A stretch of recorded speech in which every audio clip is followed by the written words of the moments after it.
Hi, I'm Ben Prentice and welcome to PHP. I've just moved into this new facility after 17 years, 8,000 square feet of the world's latest and greatest equipment.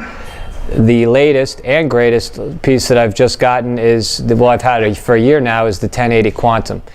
I say it's an all-encompassing robotic game changer. That's basically what I say, because when people look at it, they think it's a Smith machine or it's just a pulley, because you really can't tell when you look at it what it's doing. But for me, it really has been worth the price in terms of amount we've used it and helped us do things that you can't do. I mean, that's the number one thing, is that there's nothing out there that can do what the Quantum can do, and that's really it. I mean, to overload, to use vibration, to use isokinetic, to boost eccentric, to go full speed, to be able to have the ability to throw or jump, there's nothing there. So it really gives the strength coach all of the tools in his toolbox in one shot, which trainers always say it's great to have tools in your toolbox. Well, here's one piece of equipment that basically gives you every variable possible.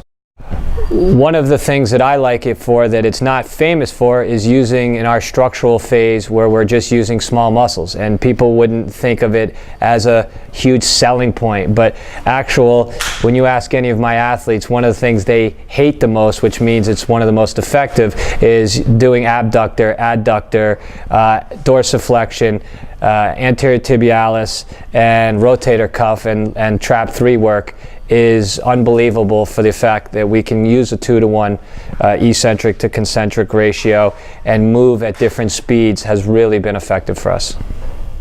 Not only is the data important to show, but the aspect of having each player sort of compete against each other and look at how much force they can produce, how much newtons they can produce, or how fast they can move the bar.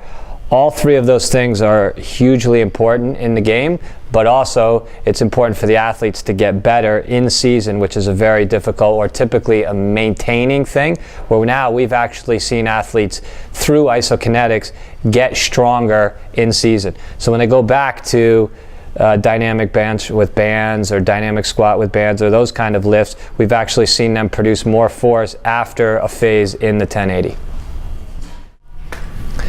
So with so much success, now I've had the 1080 for almost 2 years, 2 off seasons. I've decided to get the 1080 Sprint, so it basically gives me the whole kitchen.